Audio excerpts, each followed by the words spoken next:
महात्मा गांधी, आज उनका भी जन्मदिन है। और महात्मा गांधी जैन धर्म को फॉलो करते थे, जैन धर्म को फॉलो।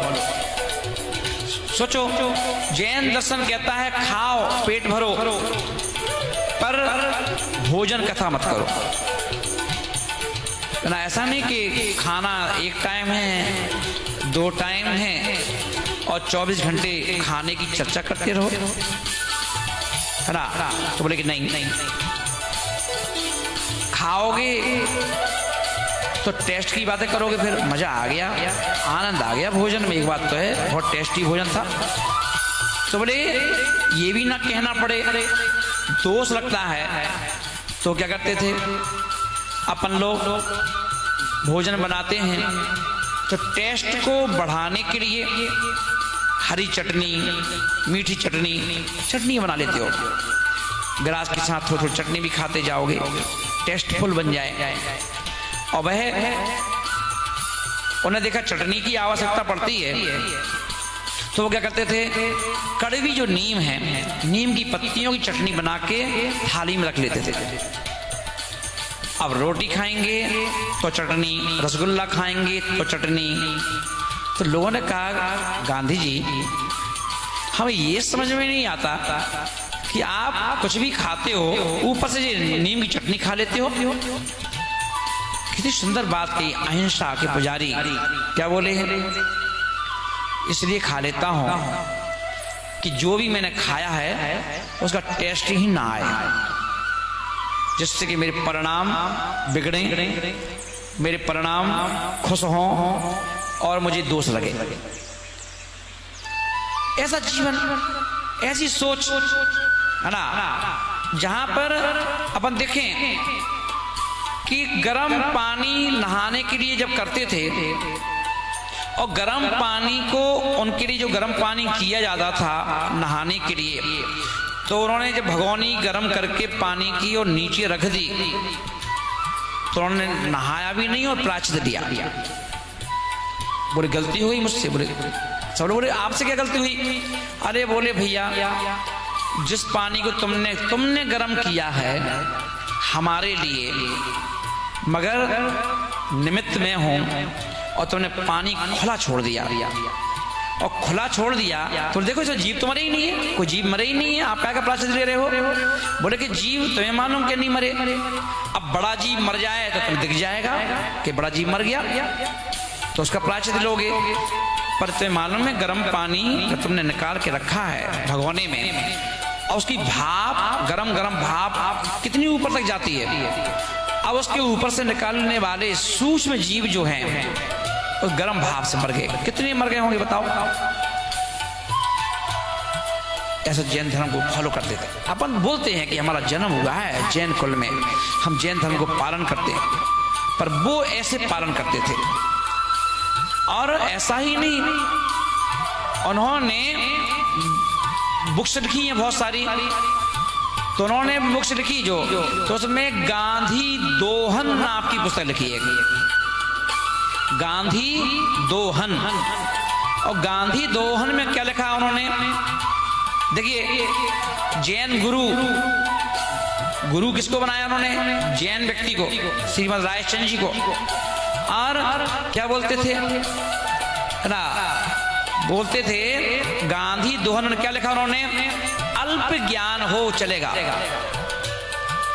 अल्प ज्ञान हो चलेगा, मगर वो अल्प ज्ञान भी हमारे चारित्र बनकर के, आचरण बनकर के हमारे जीवन में शामिल हो जाए, वो ज्ञान। हम मुनि महाराज ने नहीं सोच पाते ऐसा, और उनकी सोच ऐसी थी कि ज्ञान कैसा हो, ज्ञान वो हो चाहे भले अल्प हो, पर वो ज्ञान हमारे आचरण में दिखना चाहिए। जिसे जैन दर्शन में कहा गया, आत्मसात करो ज्ञान को। क्या करो? आत्मसात लगना चाहिए खाली। क्योंकि धर्म जो है कैसा है, धर्म और धन 2 चीजें हैं।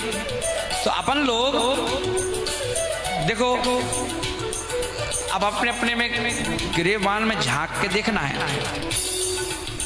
अच्छा एक बार बताओ, अगर पैसों की गड्डी तुम्हारे सामने रख दी जाए 2-4 लाख रुपए,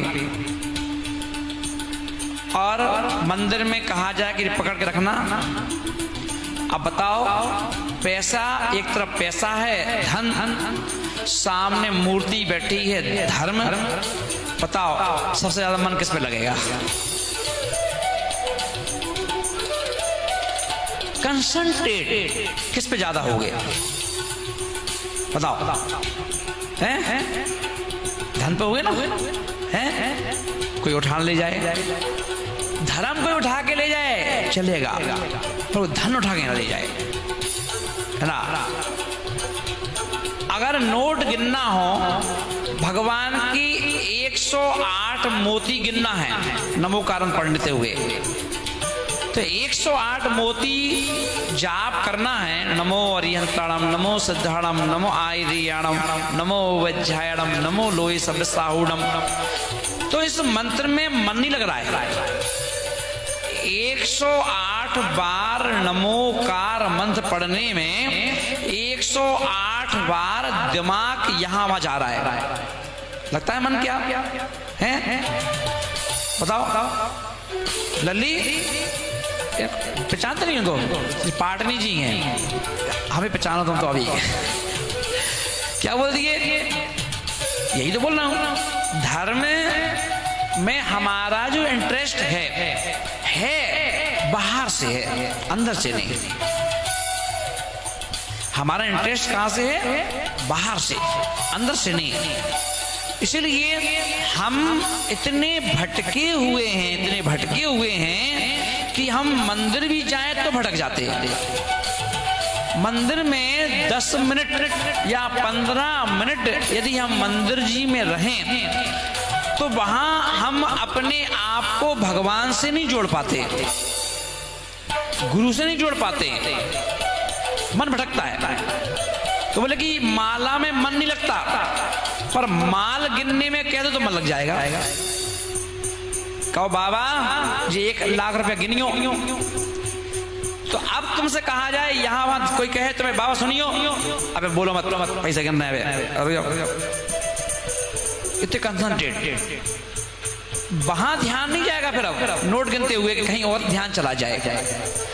मगर वहीं माला चल रही हो, और माला चल रही हो तो बगल से कोई निकल जाए तो पूरा याद है कौन आ रहा है, कौन जा रहा है, बताओ, और कौन क्या कह रहा है, कौन क्या कर रहा है। और एक माला फेरते फेरते में ध्यान 25 जगह जा रहा है। और कोई सहेली आ जाए माला फेरते हुए तो उसको भी इशारा कर देते हो, आ जाओ तई, माला भी चल रही है। और मान लो घंटी बज जाए अभिषेक की तो माला चल रही है, और अपन माला के साथ अपन भी चल देंगे, और माला भी चल रही है। हाँ दिखाइयो इशारा करके दिखाइयो, और माला चल रही है ना? बताओ अब ये कौन सी माला है? स्थिर योग वाली है कि अस्थिर योग वाली है? तो गांधी जी ने कहा कि नहीं, ज्ञान भले के अल्प हो पर कैसा हो?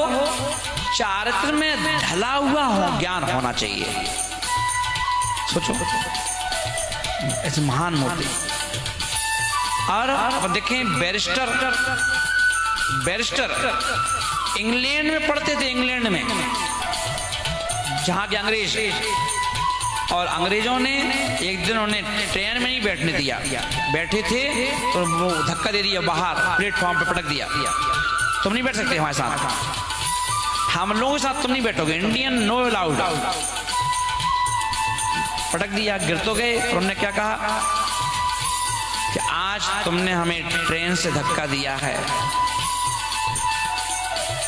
अब ये गांधी अब ट्रेन में तभी बैठेगा जब तुम लोगों को देश से भगा देगा। और अपन देखें उन्होंने कहा टिप टॉप में रहते थे, बैरिस्टर थे कि टिप टॉप में रहने वाले, सूट बूट में रहने वाले, उन्होंने सबसे पहले परिधान, जो बाहरी विदेशी परिधान है, उसके त्याग कर दिया। और किया ही नहीं, धोती दुपट्टा स्वीकार कर लिया, धो दुपट्टा बस। और धो दुपट्टे पूरी जिंदगी निकाल दी, पर बोले परिधान नहीं पहनूंगा अब। और खुद ने भी त्याग कर दिया और कितने लोग करवा भी दिया, है ना, इतने जुनूनी। और देख लो, और वो पीछे पड़ गए। नमक हम सब खाते हैं, और नमक को भी लिए उन्होंने आंदोलन करना पड़ा। डांडी यात्रा निकाल दी, नमक के ऊपर कोई कर नहीं लगेगा। नमक तो बिल्कुल घर घर की चीज है, हर किसी को चाहिए, इसमें कोई टैक्स नहीं होगा, कोई कर नहीं होगा, है ना। उसके लिए यात्रा कर दी। और अपन देखिए कि उन्होंने अहिंसा, देखिए इतने लोगों ने आजादी दिलवाई देश को, पर अपन देखें उनका ही नाम इतना क्यों आता है? उन्हें लोग बापू भी कहते थे, देश के बापू हैं। महात्मा शब्द जोड़ दिया, महात्मा गांधी। बोले क्यों? बोले जिनकी चर्या महात्मा जैसी है, तो महात्मा गांधी, जिनके अगर कोई भी क्षेत्र को क्या क्या उनका आता है, तो गांधी जी की वहां जाकर के जरूर पुष्पमाला डाली जाएंगे। कोर्ट कचहरी में जाओ, उनकी तस्वीर जरूर मिलेगी। और तो और भारतीय करेंसी जो है, उस पर भी उनकी फोटो मिलेगी। इतना सम्मान दिया गया। बोले क्यों? बोले कि अहिंसा का उद्घोष करने वाले, अहिंसा के पुजारी थे। कभी कभी मैं सोच रहा था कि एक गांधी को तो मालूम था कि भगवान महावीर स्वामी ने कहा है अहिंसा परमो धर्मः। क्या कहा था उन्होंने? किसने कहा था? भगवान महावीर स्वामी ने कहा था अहिंसा परमो धर्मः। और गांधी जी ने जब उसको पढ़ा तो उन्होंने उस अहिंसा को धारण किया, उस अहिंसा को अपने जीवन में रखा, और उन्होंने छोटी छोटी बातों का पालन किया। अहिंसा का परमो धर्म, कुछ इस सुक्ति को चरितार्थ करते हुए। और एक अपन लोग हैं अहिंसा के पुजारी और अहिंसा का उद्घोष करने वाले महावीर स्वामी के वंशज। पर आज अपन देखो, पानी छान के पी जाते हो, छान के कि अनछना? अनछना पानी पी जाते हैं, अनछना पानी उपयोग में कर लेते हैं, है ना। और क्या कहोगे महाराज, क्या बताएं, चलता नहीं है, बाहर जाना पड़ता है, व्यवस्था नहीं हो पाती है। तो कैसे तुम्हें कहें अहिंसा के पुजारी? तुम्हें कैसे कहें कि भगवान महावीर स्वामी के वंशज? बोले धर्म का पालन तो तुम्हें करना है। तुम भले महावीर स्वामी की जय घोष बोलो या ना बोलो, तुम महावीर स्वामी की जय घोष लगाओ या ना लगाओ, तुम उनकी पूजा अर्चना करो या ना करो, तुम उनके लिए चावल चढ़ाओ या ना चढ़ाओ, पर उनकी जो अहिंसा है उसे अपने जीवन में जरूर उतारो। और अगर हम उनकी अहिंसा को जीवन में उतार लेते हैं तो फिर हमें बोधि समाधि की प्राप्ति करने में कोई विलंब नहीं है, कोई देरी नहीं है। और उसे बोधि समाधि को प्राप्त करने से फिर हमें दुनिया में कोई नहीं रोक सकता। कब? किसको? जिसने अहिंसा को अपनी नसों में, अपनी धड़कनों में बसा लिया हो। अहिंसा